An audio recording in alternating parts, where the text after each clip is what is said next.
Il y a une question qui arrive là. Avez-vous entendu parler des Mokens? La scientifique Anna Gislen s'intéresse depuis plusieurs années à un peuple nomade maritime d'Asie du Sud-Est, les Mokens.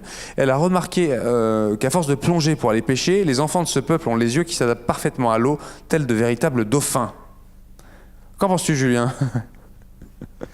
Déjà, formulation, bon, est un peu douteuse, mais bref, je connais pas. Et puis, en fait, faut voir depuis quand existe ce peuple. Est-ce que ça a pu émerger par sélection naturelle, parce que ceux qui ont ça, ce serait mieux reproduit. Je sais pas, mais s'adapte parfaitement à, ça me fait toujours peur. Jamais ça te paraît plausible? Non, mais mais faut regarder, j'en sais rien, je connais pas l'exemple. Mais il faudrait que la mutation qui amènerait à avoir des yeux comme ça apporte à ceux qui ça leur apporte pas seulement l'intérêt de pêcher, quoi. Ça leur apporte un succès reproducteur plus grand pour que ça se transmette. Et du temps long, parce que les générations humaines, c'est quoi, 25, une génération, 25 ans, oui. Donc ça me paraît assez peu probable. Il faut du temps, quoi. Ça me paraît un peu cousu de fil blanc, cette affaire. Je pense qu'on pourrait la documenter, je regarderai. C'est pas très gentil, l'araignée pour les arachnophobes. Pardon. C'est vrai. Autrement compassionnant qui démontre plein d'arguments fastidieux. Merci à vous et à votre invité. Eh ben de rien, on est là pour ça. Il y a une question, petite erreur sur Apis mellifera. Donc l'abeille, les ouvrières peuvent se reproduire, contrairement à ce qu'a pu dire Julien. Je suis d'accord, mais ce sont des cas bien particuliers. Et j'ai fait une autre erreur, j'ai dit qu'avec leur sœur, la reine, en fait, la reine c'est la mère, mais elles aident leur sœur à se reproduire indirectement de cette manière. Bon. Mais c'est une bonne remarque. On est passé un peu vite, mais oui. Tout à fait. Il y a des circonstances dans lesquelles une ouvrière peut se mettre à pondre, mais elle va pondre... je ne sais pas si ça vous intéresse, en fait. Mais je sais qu'il Il a des ruches, donc il faut l'excuser. Le garçon qui pose la question, je ne vais pas le dénoncer, mais lui aussi, il a des ruches. Donc on en discutera. Mais oui...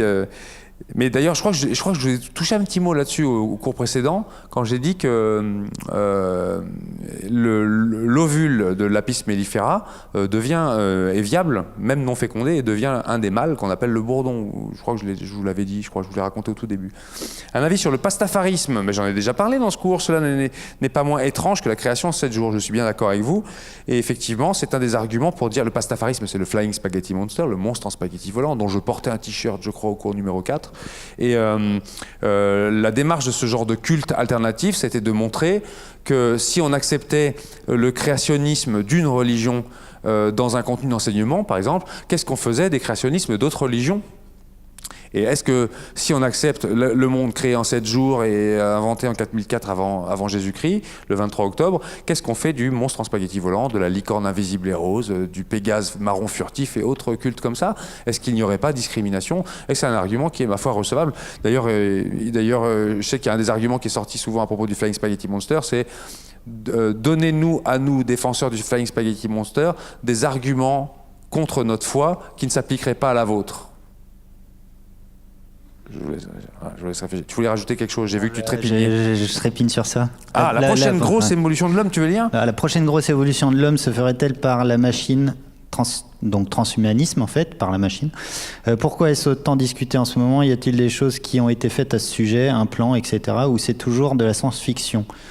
Les volontés transhumanistes, c'est aussi de pouvoir scanner en quelque sorte notre pensée et puis la transférer dans le réseau après notre mort, et que voilà, ça c'est des grandes idées transhumanistes défendues par le grand gourou, je sais, j'ai perdu son nom, mais en fait c'est pas de l'évolution en tant que telle, quoi, parce que au final on peut se rajouter des implants, on peut se relier à la machine, on peut mais c'est toujours pareil. En quoi ça changerait nos attributs corporels biologiques? Toujours pareil, il faudrait que ceux qui aient ça se reproduisent plus et les transmettent à leur descendance. Donc c'est pas vraiment de l'évolution, quoi. Le transhumanisme a commencé dès la canne. Il n'y a plus personne. Dès les lunettes, c'est pas grave, on est entre nous. C'est très bien. D'ailleurs, il y a une question mais je sais qui l'a posée. Les sangs purs sont-ils vraiment supérieurs aux moldus, nés moldus et sans mêlés? Tu veux répondre à ça? Non, parce que je suis pas très au point sur les sangs purs et tout ça. Que pensez-vous de l'antispécisme? Alors là, j'ai une position scientifique, on va dire, sur le sujet. Je peux répondre à ça.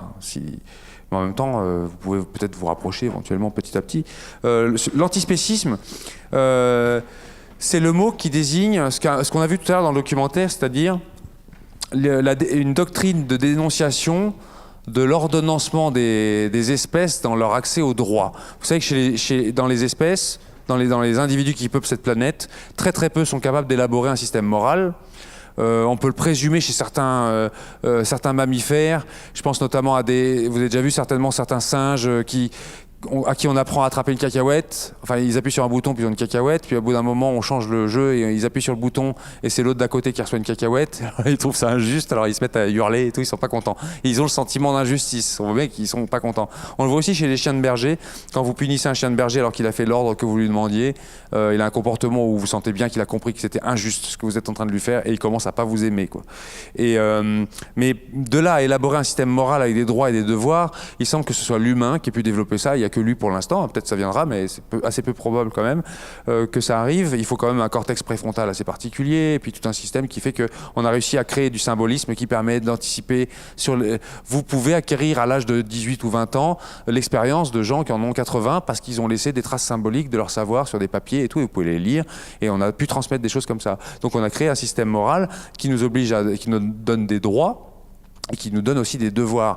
On ne peut pas exiger d'individus d'autres espèces d'avoir des devoirs, ce serait quand même un peu compliqué de leur expliquer qu'ils ne doivent pas faire ceci ou cela, mais par contre, on peut leur donner des droits. C'est ce qu'on a fait, on a été donner des droits aux grands singes, on a donné des droits à nos animaux domestiques, à notre bétail, à nos bovins, et aux animaux commensaux, comme on dit, ceux qui nous entourent.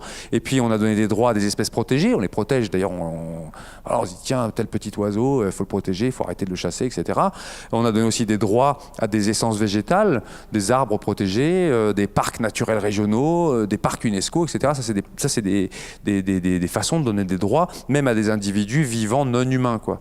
Mais l'antispécisme, la question qui est posée par l'antispécisme, c'est est-ce qu'il y a des cas où on sait qu'on va créer une souffrance manifeste chez un individu, parce qu'il ressent des choses, parce qu'il a un système complexe nerveux assez élaboré, et parce qu'il a une capacité projective. Quand je dis une capacité projective, certains parlent de sentience, c'est-à-dire cette capacité qu'a un individu à se projeter dans une vie épanouie, quoi.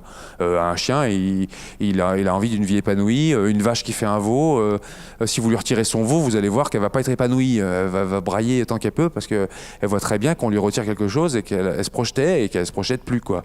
Et qu'elle a perdu sa progéniture, quoi. Et donc, est-ce que quand on sait qu'on va augurer de la souffrance comme ça, est-ce que ça légitime certaines formes de plaisir que l'on tire à l'exploitation de ces êtres vivants-là? Ça peut être sous forme de manger, ça peut être sous forme de vêtements, ça peut être sous forme de domestication pour le plaisir, ça peut être sous forme de spectacle, des dauphins qui sautent et des lions qu'on dresse à sauter dans des cercles en feu ou des choses comme ça, quoi. Et j'avoue que le parallèle avec le racisme et le sexisme me parle beaucoup, parce que j'ai remarqué, depuis une quinzaine d'années que je regarde les littératures antispécistes, enfin d'éthique animale, que les arguments qui sont à l'œuvre pour justifier, quand on a envie de justifier une pratique, quand on aime justifier manger un steak, ou justifier d'aller au zoo, ou justifier d'aller dans un océano, ou dans un cirque avec animaux, les arguments qui sont développés sont exactement les mêmes que ceux qui justifiaient les situations d'esclavage, par exemple, avec des documentations racistes, ou des cas d'attribution de rôle à des femmes, par exemple, dans les cas de sexisme. Donc je remarque que c'est la même chose. Moi, ça m'avait vachement déconcerté. Je me suis dit, ah ouais, donc en fait, serions-nous spécistes si, sur un individu qui est capable de sentir autant de choses que nous, comme, je sais pas, prenez un porc, par exemple, un cochon, quoi, ou une vache, s'il a le même système nerveux que nous, et une capacité projective peut-être moins grande, mais n'empêche une capacité projective, comment moralement je peux justifier que j'aille le manger, par exemple? Et j'étais bien en peine d'y répondre. Et depuis, ça m'obsède, et ça m'obsède tellement que comme je trouve pas de contre-arguments, à part des arguments moisis, quoi, j'en trouve aucun de bon. Je me dis qu'en fait, non, quel que soit le plaisir que je puisse tirer de la consommation d'un individu non humain, le plaisir gustatif que je peux en tirer ne vaut pas la souffrance que je lui crée. Alors je commence à devenir lentement mais sûrement végétarien. par cohérence. Je dis pas qu'il faut que tout le monde devienne cohérent, hein, chacun fait ce qu'il veut, mais j'avoue que moi j'aime bien être cohérent avec ce que je découvre sur le plan intellectuel. Alors je me dis, bon, je vois que le racisme c'est débile, donc j'arrête d'être raciste. Je vois que le sexisme c'est crétin, donc j'arrête d'être sexiste le plus possible. Et puis pourquoi continuer à être dans ce cas spéciste? Et puis après ça va poser plein de problèmes. Est-ce que je donne quel droit je donne à un sympathique rat que je trouve très très beau, un rat des champs qui vient sans arrêt me bouffer ma farine dans mon petit cellier, quoi? Est-ce que je lui donne des droits de venir m'emmerder? Est-ce que ou pas? Est-ce que je donne des droits aux corbeaux qui viennent bouffer toutes les graines des fleurs que je plante? Bien sûr, ça se complexifie. Et puis, ça se complexifie selon les situations. Par exemple, si je suis en train de mourir de faim dans une je sais pas, quelque part, ou non, même un exemple, je vois Julien là qui se fait agresser par un tigre. Si j'ai un fusil dans les mains, bah, je vais essayer de tuer le tigre. Pas parce que le tigre, il ressent pas. Ça se trouve, il ressent la même chose. Je sais juste que je vais le faire pour moi, par calcul, parce que sa famille va m'en vouloir si je l'ai pas sauvé lui, alors que la famille du tigre, ils s'en foutent. Et puis en plus, après, je peux être copain avec lui, alors qu'avec le tigre, ça va être compliqué. Donc je me dis, bon, j'ai plus intérêt à sauver lui, quoi. Mais de la même façon, si je suis dans la forêt et que j'ai rien d'autre à bouffer et que je vois un raton laveur, bah, je vais faire la peau du raton laveur, parce que sinon je vais mourir de faim. Donc là, je fais des choix radicaux, si vous voulez. Mais dans la vie de tous les jours, dans une vie relativement confortable, comme dans un pays riche comme le nôtre, je me dis que quand je peux faire abstraction quand je peux éviter des cas de souffrance gratuite pour un simple plaisir et qui met pas en jeu ma survie, je vois pas pourquoi j'y souscrirais. J'en suis là, au bout de 15 ans de réflexion là-dessus. Il y a pas mal de documentation, hein. J'en reparlerai peut-être si j'ai le temps d'Éthique animale, le cours numéro 12, mais de Tom Regan à Yves Bonnardel, il y a pas mal de gens qui ont écrit sur ces sujets, Peter Singer bien évidemment. Là, il y a des documentaires de plus en plus qui sortent là-dessus, qui sont pas tous très adroits d'ailleurs, mais en tout cas qui introduisent ces questions-là. Et puis je vois que chez les philosophes, c'est un sujet qui prend de plus en plus, que les étudiants prennent de plus en plus à cœur. Qu'est-ce qui légitime la vivisection? Tiens, d'ailleurs, une anecdote. Bon, on est là, on est entre nous, on discute. Récemment, là, il y a même pas un an, je sais pas si tu sais cette histoire-là, il y a une expo qui a été faite à la Bibliothèque de Lettres. Sur cette question de souffrance animale. La souffrance animale était légitime, et si oui, pourquoi, et sinon pourquoi, etc. Puis la personne faisait une critique antispéciste de la souffrance animale. L'expo était plus ou moins bien foutue, mais peu importe, elle avait le mérite d'être là. La BU de Lettres l'a bien accueillie, puis quand ils sont arrivés au SICD2, c'est-à-dire au SICD1, pardon, le BU de sciences, elle a été exposée pendant une semaine, et puis elle a été retirée manu militari, tac, par l'équipe présidentielle de l'université. Parce qu'ils ont trouvé ça scandaleux qu'on fasse une exposition là-dessus. Donc on s'est dit, bah, c'est marrant comment ils justifient ça. Et en fait, on a très vite compris qu'il s'agissait de ne pas mettre mal à l'aise les gens qui sont quand même assez nombreux à l'université, qui travaillent sur des questions de vivisection et qui travaillent avec des animaux, etc. Alors on s'est dit, bah, plutôt que de laisser passer quand même, parce qu'ils ont viré l'expo comme ça, sans consultation, sans rien, de manière un peu arbitraire, ça serait cool de solliciter l'université pour qu'ils viennent défendre leur point de vue sur l'éthique animale face à des gens qui revendiquent l'antispécisme. Alors on avait inventé au mois d'octobre un principe au Cortex, on avait développé un système qui s'appelait les disputatio. Je ne sais pas si vous avez vu cet épisode de disputes, où il s'agissait de faire des disputes rationnelles. Vous avez un groupe qui est là, un groupe qui est là, ils ont 20 minutes pour présenter, eux 20 minutes, puis 10 minutes pour répondre, 10 minutes, et ici il y a un jury, il y a moi, puis il y a 2-3 collègues qui sont là, un jury qui vérifie les arguments qui sont présentés, mais surtout qui vérifie qu'il n'y ait pas de sophisme, qu'il n'y ait pas de biais de raisonnement, qu'il n'y ait pas de biais argumentatif pour tromper l'interlocuteur. Et l'idée c'était de prendre ce sujet-là et d'en débattre. Et alors depuis quelques jours, je sais que l'université est d'accord pour accepter d'envoyer des représentants pour discuter, défendre le point de vue de la vivisection et de l'utilisation de modèles animaux dans la recherche, par exemple. Et en face, je crois que j'ai trouvé les interlocuteurs qu'il fallait pour défendre l'idée adverse, et de tout ça sans biais de rhétorique, comme nous y habitue un peu trop fortement la campagne présidentielle actuellement, par exemple. Et donc ça sera peut-être en octobre. Donc si vous êtes encore là, ou si vous n'êtes même plus là, c'est pas grave, revenez. On fera ça en octobre. Je pense ici, il y aura probablement l'université représentée dans un coin, et des philosophes éthicistes, je crois que c'est comme ça qu'on dit, hein, ou moralistes, qui défendront un point de vue différent, quoi. Donc ça, c'était mon point de vue. Il est documenté depuis longtemps, parce que je bosse sur ce sujet depuis longtemps. Je dis pas que j'ai abouti, et je dis pas que j'ai raison, hein, dans ce que je présente. N'empêche que j'en suis là sur cette question de l'antispécisme. Je ne sais pas si ça répond à la question qui m'était posée, j'espère. Si ça introduit des débats chez vous, tant mieux. Et je regarde s'il y a d'autres questions. Et oui, peut-on se poser les mêmes questions avec les plantes? Et effectivement, avec les plantes, le problème c'est que le système nerveux des plantes, alors là, vous avez l'expert sur place, quoi, et c'est son dada, mais effectivement, le système de nerveux des plantes ne permet pas d'imaginer le même type de souffrance que l'on augure chez un mammifère, par exemple.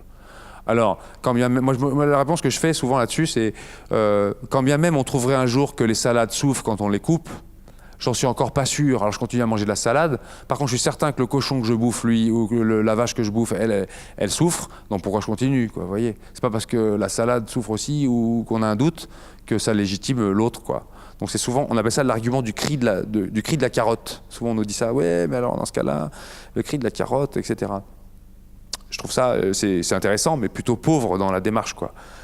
Je vous invite à lire le livre Le mensonge universel de Pierre Jovanovic ou regarder la vidéo YouTube dans laquelle il expose le contenu du livre. Il traite du mythe d'Adam et Ève et montre que c'est une traduction incorrecte d'un mythe sumérien dans laquelle la femme et la sexualité ne sont aucunement dévalorisées. Je serais également ravi de savoir ce que vous en pensez. Eh bien, c'est noté. Je le lirai, je promets. Vous citez le XVIIIe siècle comme ère ultime du fixisme.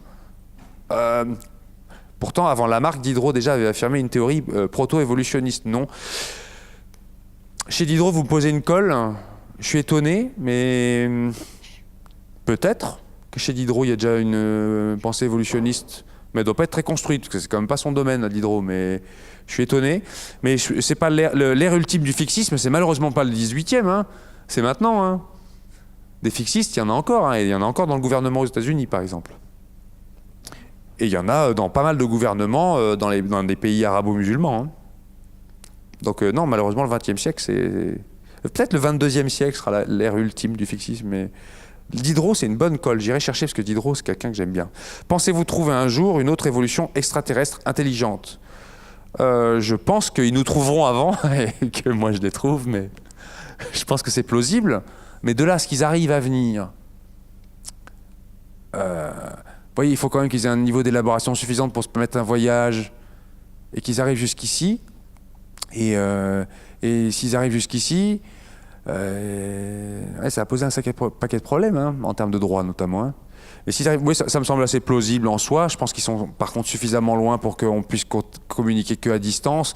S'il faut un million d'années pour que leur message arrive, bon ben on a le temps de leur répondre, quoi. Puis après ça va prendre un million d'années pour que ça revienne, on aura le temps de s'exterminer nous-mêmes. Enfin, si ça se trouve, il n'y a même plus d'interlocuteur au moment où on répond, quoi. Mais imaginons que ça arrive, là ça poserait un cas génial que les gens en philosophie morale adorent discuter, c'est est-ce qu'il faudra donner des droits à ces gens, enfin à ces individus, quoi. Est-ce qu'il faudra donner des droits à ces extraterrestres? Ou pire, est-ce qu'ils nous donneront des droits? Parce que peut-être qu'ils seront plus balèzes que nous. Mars Attack, vous voyez, je ne sais pas si vous vous rappelez de Mars Attack. Eux, ils ne nous donnaient pas de droit, un peu. Ils nous défonçaient dans tous les sens. C'est une grave question, la vie extraterrestre. Et on a un copain qui s'appelle Nicolas Crozatier qui bosse sur cette question. Il aime beaucoup cette question-là. Et il y a un autre groupe de M2 de philo là, qui bosse sur les extraterrestres et les droits potentiels qu'on pourrait leur donner.